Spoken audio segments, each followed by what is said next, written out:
धारूहेड़ा नगर पालिका चेयरमैन पद के उपचुनाव के बीच प्रचार के आज आखिरी दिन Haryana and Punjab high court ने कंवर सिंह के 10वीं के सर्टिफिकेट को योग्य करार दे दिया है और इसके साथ ही चुनाव पर भी रोक लग गई है। आपको बता दें कि 2020 में धारूहेड़ा नगर पालिका चेयरमैन पद के चुनाव में कंवर सिंह ने जीत दर्ज की थी। उसके बाद उनके 10वीं के सर्टिफिकेट को लेकर विवाद हुआ था और जांच के बाद उनकी 10वीं की सर्टिफिकेट को अवैध घोषित कर दिया गया था। चुनाव आयोग ने भी कुर्सी पर बैठने से पहले ही उन्हें हटाकर नए सिरे से चुनाव कराने की घोषणा कर दी थी और नए सिरे से 27 अगस्त से धारूहेड़ा नगर पालिका चेयरमैन पद के उपचुनाव की प्रक्रिया शुरू कर दी गई थी। इधर अयोग्य करार देने के विरोध में निर्वाचित कंवर सिंह की ओर से Punjab and Haryana high court में याचिका दायर की गई थी। इस दायर याचिका की शुक्रवार को सुनवाई हुई और अदालत की ओर से चेयरमैन की सर्टिफिकेट को योग्य करार दे दिया गया। हाई कोर्ट ने 15 मार्च 2021 को सुनाए गए फैसले को गलत साबित कर दिया है। निर्वाचित धारूहेड़ा के चेयरमैन कंवर सिंह की मार्कशीट को लेकर चुनाव के बाद फर्जी बताते हुए सर्टिफिकेट देने वाले चेयरमैन पद के उम्मीदवारों को व प्रशासन को हाई कोर्ट ने नोटिस जारी करके जवाब मांगा था। इसी के चलते धारूहेड़ा के 7 चेयरमैन उम्मीदवार व प्रशासनिक अधिकारियों को इस बाबत जवाब देने के निर्देश दिए गए थे। कंवर सिंह का दावा है कि उनकी सर्टिफिकेट सही है और जिसकी दिल्ली से वेरिफिकेशन भी हो चुकी है, इसलिए उनकी सर्टिफिकेट को फर्जी बताना गलत है। कंवर सिंह की ओर से अपील करने के बाद हाई कोर्ट ने जवाब देने को कहा था। आपको बता दें कि संदीप बोहरा को हराकर कंवर सिंह ने जीत दर्ज की थी और संदीप बोहरा की तरफ से ये शिकायत दी गई थी कि कंवर सिंह की 10वीं की सर्टिफिकेट फर्जी है।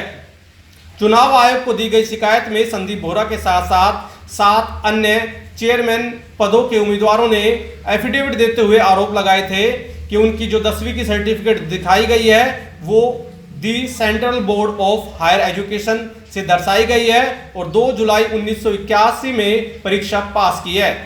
उस समय हरियाणा में इस तरह का कोई बोर्ड नहीं था। जिला प्रशासन से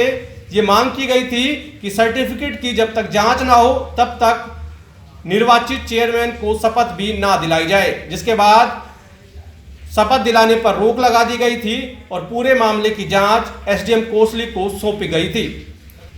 एसडीएम कोसली ने इस 10वीं की सर्टिफिकेट की जांच की और इस सर्टिफिकेट को हरियाणा बोर्ड के समकक्ष ना मानते हुए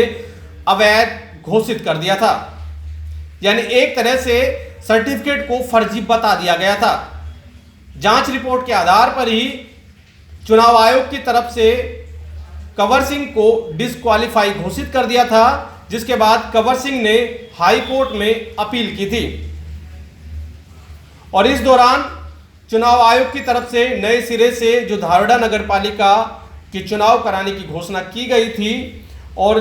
जो 9 उम्मीदवार चुनावी मैदान में थे और आज चुनाव प्रचार का आखिरी दिन था, तो आज जो नए उम्मीदवार थे उन सभी के सपनों पर पानी फिर गया है। यहाँ आपको ये भी बता दें कि जब नए सिरे से चुनाव कराए जा रहे थे तो उसमें भी कंवर सिंह के बेटे जितेंद्र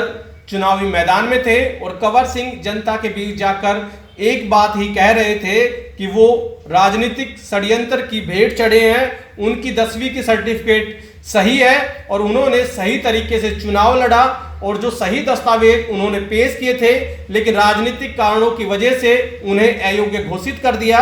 इसलिए वो लड़ रहे हैं और कोर्ट में केस चल रहा है और कोर्ट ने कंवर सिंह को योग्य करार दे दिया है। यानी अब कंवर सिंह ही चेयरमैन की कुर्सी पर विराजमान होंगे। आप लोगों ने उसका फल मुझे दे दिया, परंतु कुछ सरकार की वजह से या किसी और आदमी की वजह से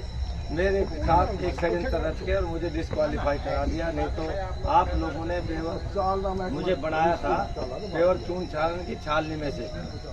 जो क्रीम बोर्ड थी वो थी मेरे पास, ना दारू वाले